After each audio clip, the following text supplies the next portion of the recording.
Hello students, class 12th, date 10th May 2020, lecture 15. These are important questions on electric field. Last class में electric field पढ़ा दिया गया था. 2 classes electric field पढ़ाया जा रहा है. लास्ट क्लास में सिखाया गया है कि electric field due to a point charge और कंटिन्यूस चार्जेस की वजह से कैसे निकालते हैं. एक क्वेश्चन के थ्रू स्टार्ट हो गया था, बाकी रिमेनिंग जो इंपॉर्टेंट क्वेश्चन है अभी करवा दिया जा रहा है.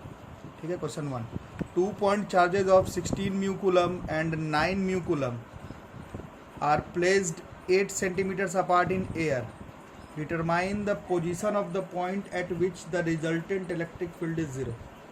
ठीक है. क्वेश्चन को नोट कर लो और देखो समझो क्या करना है. 2 point charges,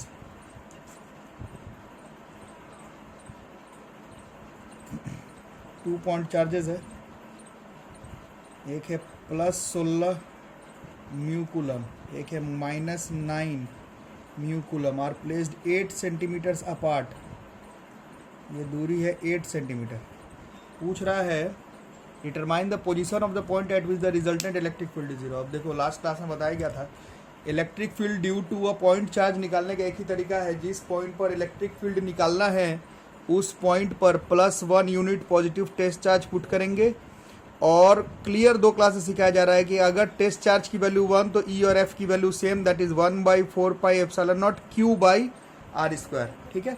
अब देखो अगर ये जो पॉइंट है जहाँ पर बोल रहा है इलेक्ट्रिक फील्ड 0, अगर यहाँ पर बीच में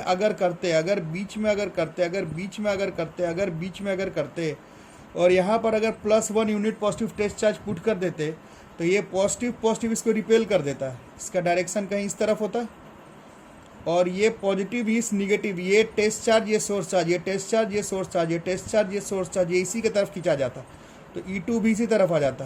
तो E1 E2 दोनों का डायरेक्शन सेम हो जाता. और electric field intensity last class में सिखाया गया कि वेक्टर क्वांटिटी है, इसको अगर नेट जीरो करना है तो मैग्नीट्यूड सेम डायरेक्शन जो है वो अपोजिट होना चाहिए. इसका मतलब है कि जो पॉइंट P है ये बीच पर नहीं हो पाएगा इस क्वेश्चन के हिसाब से. इसका मतलब है क्लियर कट है कि पॉइंट P इधर या फिर कहीं इस तरफ कहीं पर हो सकता है. तो मान लेते हैं यहाँ पर है ये पॉइंट P.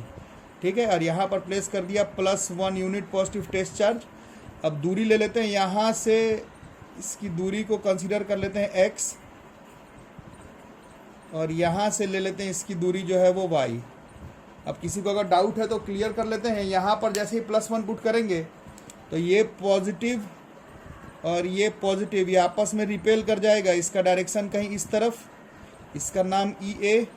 और ये पॉजिटिव और ये निगेटिव, ये पॉजिटिव ये निगेटिव, ये पॉजिटिव ये निगेटिव, ये पॉजिटिव ये निगेटिव, ये अट्रैक्ट कर जाएगा इस तरफ. तो electric field intensity is a vector quantity. Direction opposite दिख रहा है, मैग्नीट्यूड को बराबर कर देंगे तो आंसर अपना जो है वो आ जाएगा. देयरफॉर एट पॉइंट P, ठीक है, EA की वैल्यू जो है वो EB के बराबर. This is 1/4πε0 K Q. 16 mu coulomb है, 16 × 10⁻⁻6 बाई x की square is equal to K × 9 × 10⁻⁻6. Minus का इस्तेमाल फोर्स और इलेक्ट्रिक फील्ड में बार बार बताया जा रहा है. आप फिर से न्यूमेरिकल मान से माइनस नहीं लेंगे, माइनस का इस्तेमाल आप डायरेक्शन के लिए कर चुके हैं. बाई P पॉइंट और B के बीच का दूरी इज y की स्क्वायर. ठीक है. तो this K gets cancelled, this gets cancelled. ठीक है. और square rooting both side, so we will get 4/x is equal to 3/y. और we can say y/x equal to 3/4. ठीक है. y/x बराबर 3/4. अब अकॉर्डिंग टू आवर डायग्राम को ध्यान से देखो, यहाँ साफ दिख रहा है कि x की जो वैल्यू है, x की वैल्यू 8 + y. ठीक है.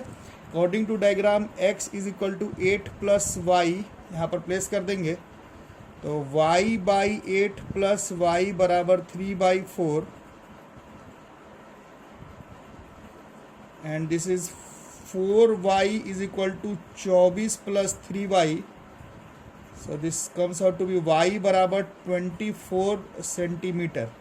ठीक है. यही जो है वो आंसर हो जाएगा y बराबर 24 centimetre, y 24 centimetre P point की दूरी है, और x बराबर 32 सेंटीमीटर। ये वो पॉइंट है, ये पी पॉइंट, जहाँ पर नेट इलेक्ट्रिक फील्ड जो है वो 0 हो सकता था। ठीक है, इसको नोट कर लोगे।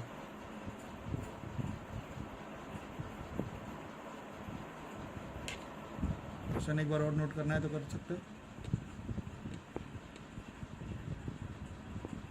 ये बीच में पी पॉइंट नहीं हो सकता था, इस क्वेश्चन को एक्सप्लेन कर दिया गया है, अच्छे से समझ लेना, बीच पे नहीं हो पाता। ठीक है, क्वेश्चन नंबर 2 एनसीईआरटी का सबसे इंपॉर्टेंट क्वेश्चन है सब तरह के एंट्रेंस एग्जामिनेशन में। This question has already arrived, so इसको ध्यान से देखेंगे। 2 point charges Q1 and Q2 of 10 की पावर -8 कूलम एंड -10 की power -8 coulomb are placed 0.1 metres apart as shown. Calculate the electric field at A, B, C as shown. तो पहले ए point देख लेते हैं। ए पॉइंट कहाँ पर है? Q1 Q2 के ठीक बीचों बीच पे। पहले इस पॉइंट पर इलेक्ट्रिक फील्ड निकाल लेते हैं, फिर बी निकालेंगे, फिर सी निकालेंगे। वीडियो को पॉज करके खुद भी निकाल सकते हो। जो लोग चैप्टर को ठीक से समझ रहे हैं उन लोग मेरे साथ बताए क्या उपाय है। ठीक है, उपाय क्लियर है। इस पॉइंट पर इलेक्ट्रिक फील्ड इंटेंसिटी निकालना है। +1 यूनिट टेस्ट चार्ज पुट कर देंगे। जैसे ही +1 यूनिट टेस्ट चार्ज पुट करेंगे तो जो E होगा वही F होगा, और formula 1/4 pi epsilon not Q/r² हो जाएगा। ठीक है, ठीक, तो ये पॉजिटिव है, ये पॉजिटिव है, ये रिपेल करेगा, इसका नाम कुछ मान लेते हैं E1, और ये पॉजिटिव है और निगेटिव है, ये अट्रैक्ट करेगा, इसका नाम E2 है ना। दोनों का डायरेक्शन सेम है। Electric field intensity is a vector quantity, E net, ये E1 प्लस E2 करने पर आ जाएगा। So this is 1/4 pi epsilon not K Q/r² 0.05 का स्क्वायर प्लस फिर से वही K Q2 का वैल्यू उतना ही है बाई 0.05 का स्क्वायर। ठीक है, माइनस का इस्तेमाल नहीं करेंगे, बार बार बताया जा रहा है। माइनस का यूज आप डायरेक्शन के लिए कर चुके हैं। अब तो वैल्यू निकालना है, तो K लिख के काम चलेगा नहीं, तो सॉल्व करना पड़ जाएगा। K is 1/4 pi epsilon not in air, so this is 9 × 10 की पावर 9 इंटू Q1 इज 10 की पावर -8 बाई दिस इज 5 × 10 की पावर -2 की स्क्वायर, और दोनों बार एक ही चीज़ हो रहा है तो एक ही बार करके 2 से मल्टीप्लाई कर देते हैं। ठीक है, कितना हो जाएगा कैलकुलेशन? दिस इज 9 × 10 की पावर 1 इंटू 2 बाई 25 × 10 की पावर -4 है ना। ये ऊपर चले गया, so this is 9 10 18 by 25 into 10 की पावर 5, और we can say this is 3.6 into 10 की पावर 4 न्यूटन पर कूलम। ठीक है, नेट डायरेक्शन इस तरफ आ रहा है, अलॉन्ग -Q2 के तरफ, -Q2 की तरफ जो है वो डायरेक्शन जा रहा है। तो ये ए क्वेश्चन का आंसर है। ए पॉइंट था, वहाँ पर 3.6 × 10 की पावर 4 न्यूटन पर कूलम।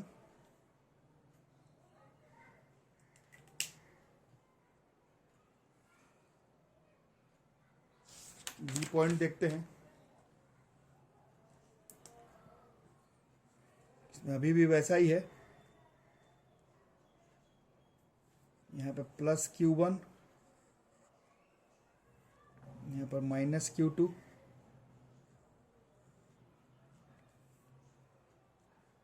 अब ये दोनों तो था ही, है ना।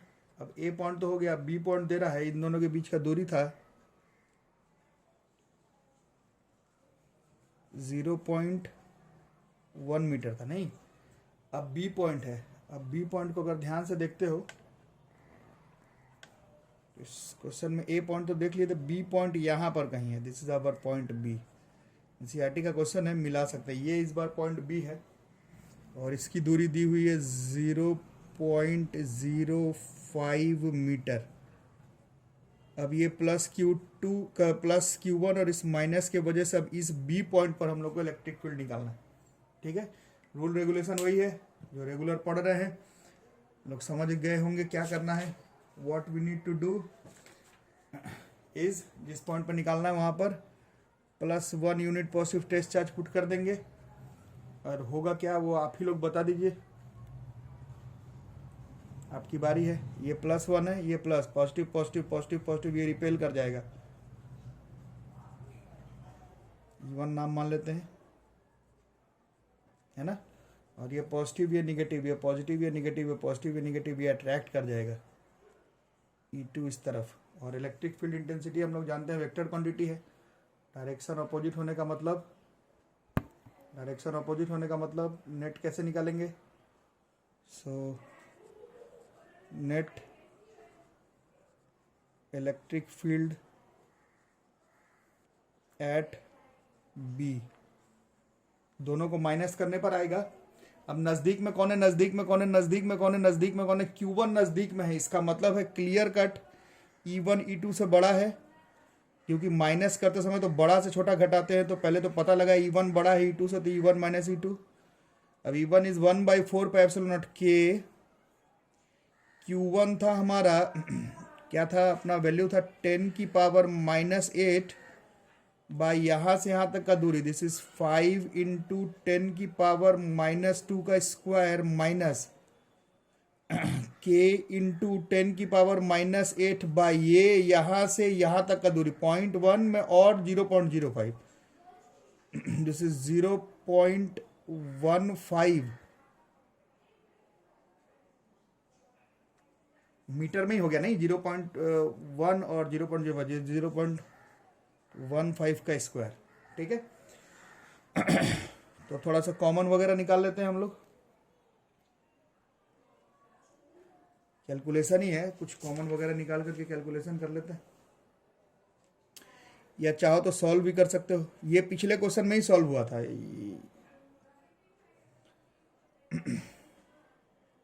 दिस इज 9 इंटू 10 की पावर 9 इंटू 10 की पावर -8 बाई 25 इंटू 10 की पावर -4 -9 इंटू 10 की पावर 9 इंटू 10 की पावर -8 बाई 225, 15 इंटू 10 की पावर -2 का square, so this is 225 into 10 की पावर -4, जो कॉमन वगैरह ले सकते हैं। तो 9 इंटू 10 की पावर 1 बाई 25 इंटू 10 की पावर -4 कॉमन है ना, अंदर क्या बच गया 9 इंटू 10 का पावर 1 बाई 25 इंटू 10 का पावर, दिस इज 1 माइनस 1/9, 225 में से 225 गया तो ये बाकी रह गया। इसको अगर कैलकुलेशन करें, जैसे 9 इंटू 10 की पावर 1 बाई 25 इंटू 10 की पावर -4 इंटू 8/9, है ना, तो दिस गेट्स कैंसिल्ड, और final answer is this is 8/25 into 10 की पावर, ये ऊपर चला गया तो दिस इज 5, इज 3.2 इंटू 10 की पावर 4 न्यूटन पर कूलम। ये बी पॉइंट पर है, 3.2 इंटू 10 की पावर 4 न्यूटन पर कूलम। और डायरेक्शन जो है वो हम लोग को पता चला था E1 E2 से ज़्यादा है, E1 E2 से ज़्यादा है, तो इसका नेट जो है इस तरफ ही आ रहा है। ठीक है, अभी सी पॉइंट पे निकालना है, सी वाला निकालते हैं। अब सी पॉइंट इधर है, ध्यान से देखोगे ये Q1 था, यहाँ पर -Q2 था, और ये सी है। ठीक है, सी कहाँ पर है, इससे भी 0.1 मीटर, इससे भी 0.1 मीटर, ये भी 0.1 metre, this is an equilateral triangle, और कुछ मेंशन नहीं है, मतलब बिल्कुल एकदम सीधाई पर है। ठीक है, बिल्कुल इसी पॉइंट पर, कुछ अलग से मेंशन नहीं, एनसीईआरटी में देख लोगे, बुक का क्वेश्चन है। तो रूल रेगुलेशन अभी भी वही है, जिस पॉइंट पर निकालना है वहाँ पर we will place +1 unit test charge, और ये पॉजिटिव पॉजिटिव रिपेल कर जाएगा, इसका डायरेक्शन विल बी E1, और ये पॉजिटिव नेगेटिव, ये टेस्ट ये सोर्स, ये टेस्ट ये सोर्स, ये टेस्ट ये सोर्स अट्रैक्ट कर जाएगा, दिस इज E2 इस तरफ। और electric field intensity is a vector quantity, इसका हम लोग parallelogram law of vector addition से निकालेंगे।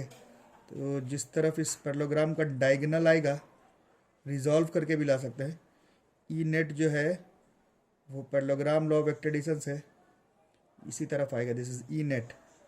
ठीक है, और ई नेट निकालने के लिए दोनों के बीच के एंगल, तो क्योंकि ये इक्विलेटरल ट्रायंगल हो जा रहा है, so this angle comes out to be 120 degree, है ना। तो इस बार E net is under root E1 का स्क्वायर प्लस E2 का square plus twice of E1 E2 cos 120 degree. ठीक है, अब बताने का जरूरत नहीं है कि E1 E2 का मैग्नीट्यूड सेम आ रहा है इस क्वेश्चन में। This is 1/4 pi epsilon naught Q1 Q2 by R square. This is कितना था, 10 की पावर -8 था ना, 10 की पावर -8 बाई 0.1, मतलब 10 की पावर -1 का स्क्वायर। ठीक है, तो E1 E2 का मैग्नीट्यूड सेम है, और cos 120 की वैल्यू -1/2 है। E1 E2 का मैग्नीट्यूड सेम E के बराबर, तो उस हिसाब से E नेट इज E का स्क्वायर प्लस E का square plus 2EE cos 120 is -1/2, ये कट गया, और एक E स्क्वायर से E स्क्वायर कट गया, तो E नेट एक्चुअली में सिर्फ E के बराबर हो गया। 1/4 pi epsilon not is 9 into 10 की पावर 9 इंटू 10 की पावर -8 बाई 10 की पावर -1 की स्क्वायर। ठीक है, so this comes out to be 9 into 10 की power 3 newton per coulomb, direction as shown इस तरफ आएगा, जैसे कि शो किया गया था। ई नेट लाइक दिस, ये ए पॉइंट, बी पॉइंट और सी पर वैल्यू है। ठीक है, तो तीनों पॉइंट पर अलग अलग कैलकुलेशन है, एनसीईआरटी का क्वेश्चन है, इसको आप लोग अच्छे से देख लेंगे। ठीक है, नेक्स्ट क्वेश्चन को देखो। अब पार्टिकल है, मास m, चार्ज है small q, is release from rest in a uniform electric field of intensity E, ये सब आता है परीक्षा में, नीट के एग्जाम में भी आया हुआ है। Calculate the kinetic energy it attains after moving a distance x between the plates. ठीक है, तो लाइन बाय लाइन इसको हम लोग सॉल्व करने का ट्राई करते हैं। पार्टिकल है, मास m है, चार्ज q है, रिलीज फ्रॉम रेस्ट है। ठीक है, इलेक्ट्रिक फील्ड में फोर्स बार बार बताया जा रहा है, अगर टेस्ट चार्ज +1 हो तो जो F है वही E है, अगर टेस्ट चार्ज +1 नहीं हो, जैसे कि इसमें Q है, तो F is equal to QE, F बराबर E, अगर Q की वैल्यू +1, Q की वैल्यू Q, तो F बराबर QE। अब फोर्स बराबर है mass into acceleration, this is Q into E, है ना। तो इससे acceleration comes out to be uniform acceleration, क्योंकि इलेक्ट्रिक फील्ड यूनिफॉर्म है तो एक्सेलरेशन भी यूनिफॉर्म हो जाएगा। This is Q E by M, acceleration comes out to be QE by M, acceleration इतना आ गया। अब यूनिफॉर्म एक्सेलरेशन है तो v square is equal to u square plus 2ax का यूज कर सकते हैं। दिस v स्क्वायर रेस्ट से है, क्वेश्चन में लिखा हुआ है ये रेस्ट पे है, तो ये 0 + 2ax है। So this v square is equal to 2 into A की जगह पर QE by M into X हो गया, दिस इज v स्क्वायर। ठीक है, दिस इज v स्क्वायर। और उसके बाद काइनेटिक एनर्जी निकालना है। काइनेटिक एनर्जी के बारे में अपन जानते हैं, kinetic energy is half mv square, so this is half m का वैल्यू m ही दिया हुआ है और v square is 2qex by m. So m gets cancelled, 2 gets cancelled, and this comes out to be qex. This is the kinetic energy. This is the kinetic energy which will be attained by a particle having mass m and charge q when it is released from rest in a uniform electric field of intensity capital E after it covers a distance x between the plates. ठीक है, ये साफ साफ पता चल रहा है कि जो काइनेटिक एनर्जी है ये उस पार्टिकल के मास के ऊपर डिपेंड नहीं करेगा. ये नीट के एग्जाम में पूछा हुआ क्वेश्चन है. इस तरह के क्वेश्चन में गिवन में मास m है बट काइनेटिक एनर्जी जो है वो मास m के ऊपर डिपेंड नहीं करेगा. तो बच्चों कुछ गार्जियन से बात हो रही थी तो उन्होंने बताया कि ऑनलाइन पेमेंट के लिए पेटीएम और गूगल पे के साथ फ़ोन पे को भी ऐड कर देना है. तो फ़ोन पे पर भी यही नंबर है 8083562235. जो लोग क्लास 12th के स्टूडेंट, कल कुछ बच्चों ने पेमेंट की है ऑनलाइन. बाकी बच्चे अगर ऑनलाइन पेमेंट गार्जियन अलाउ करते हैं, आप यूज़ करते हैं तो 1000 रुपीज़ जो है वो आप लोग ऑनलाइन इस नंबर पर पे कर देंगे और पेमेंट करने के बाद अपना जो स्क्रीनशॉट है वो इसी नंबर पर व्हाट्सएप कर देंगे नाम के साथ. इससे डेटा मेंटेन हो जाएगा. जब आप लोग वापस ऑफलाइन क्लास में आएंगे तो आपके टोटल फी में से ये जो 1000 है वो डिडक्ट हो जाएगा. ऑनलाइन पेमेंट जो लोग कर सकते हैं उन लोग इस नंबर पर कर दें. यहाँ पर इलेक्ट्रिक फील्ड का न्यूमेरिकल जो है वो खत्म हो गया. 2 क्वेश्चन पहले, 1 क्वेश्चन 3 6 न्यूमेरिकल इलेक्ट्रिक फील्ड में बता दिया गया है. नेक्स्ट क्लास में इलेक्ट्रिक डाइपोल स्टार्ट हो जाएगा. और फिर से मैं एक लेक्चर दे दूँ जो कि मेरे बच्चे लोग सुनते रहते हैं. क्लास 12th का सिलेबस जो है वो कम होगा तो आप लोगों को पैनिक नहीं करना है. सिलेबस मोटा मोटी हाफ हो जाएगा. तो ऐसा मत सोचिएगा कि अभी चैप्टर 1 चल रहा है तो पीछे चल रहे हैं, मैथ में अभी चल रहा है रिलेशन फंक्शन तो पीछे चल रहे हैं. सब कुछ कंप्लीट हो जाएगा. आप लोग पैनिक मत करिए. जो अभी आपको असाइनमेंट दिया जा रहा है और जो क्लास में न्यूमेरिकल प्रूफिंग बताया जा रहा है उसको ध्यान से प्रैक्टिस करिए. ठीक है, थैंक यू.